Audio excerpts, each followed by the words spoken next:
देखिए, शरद पवार जी हमारे साथ खड़े हैं। हम लोग अभी पेश हुए विस्तार से, विस्तृत रूप से लगभग 2 घंटे की पेशगी हुई है। चुनाव आयोग के समक्ष मुख्य रूप से 2-3 बातें हुई हैं जो हमने रखी। पहले हमने ये बड़ा स्पष्ट कहा कि आपने अभी तक हमें बिना सुने कोई विवाद है कि नहीं, कोई डिस्प्यूट है कि नहीं, आपके अनुच्छेद के अंदर वो निर्णित कर लिया है।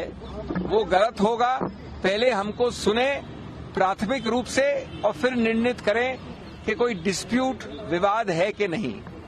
दूसरा, हमने सुनवाई, नेचुरल जस्टिस का मुद्दा भी उठाया।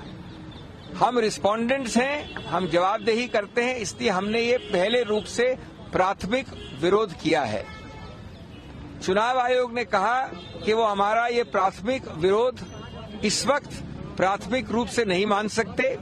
वो उन्होंने निरस्त किया है, लेकिन हमें आश्वस्त किया है कि जब याचक, जो कि दूसरी तरफ है, वो अपने सभी बहस दलील खत्म कर लेंगे तब हमको विस्तार से सुना जाएगा।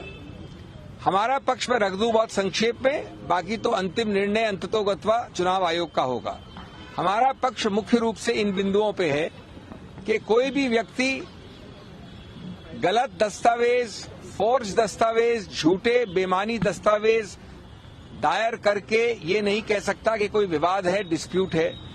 एक मानसिक उपज बना के, एक इमेजिनरी डिस्प्यूट बना के चुनाव आयोग में घुस जाए और 2-2 पार्टियां बताने लगे।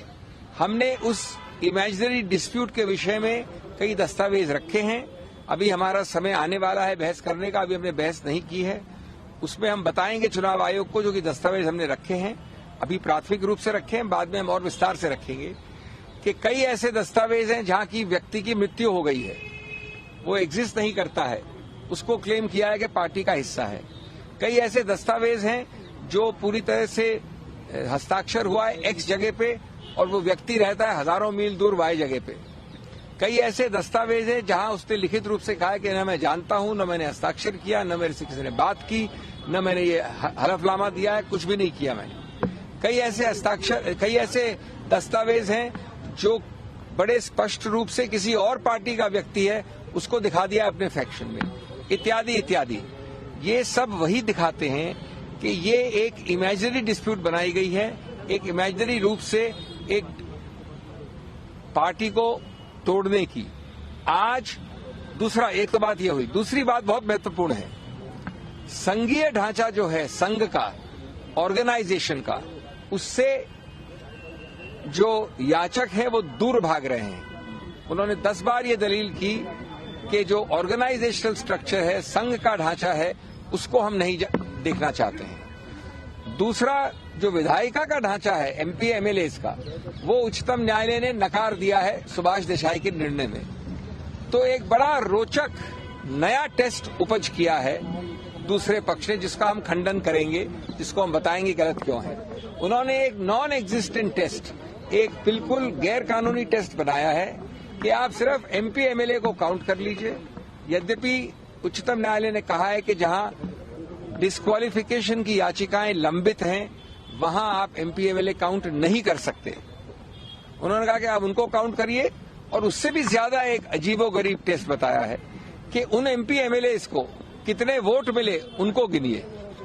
आज तक हमने कानून में ऐसे टेस्ट नहीं सुने हैं। मैं समझता हूं कि ये निराधार है। मैं समझता हूं कि ये याचिकों की बौखलाहट और घबराहट का द्योतक है।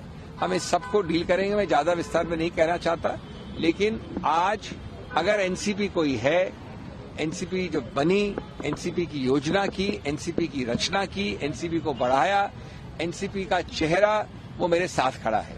ये अजीबोगरीब बात है कि दूसरे लोग इस प्रकार के अजीबोगरीब दलीलों पे कह रहे हैं कि न ऑर्गेनाइजेशनल टेस्ट कर सकते हैं, न विधायिका का टेस्ट कर सकते हैं, और जिस आदमी ने बनाया पूरा एनसीपी उसको इग्नोर करें।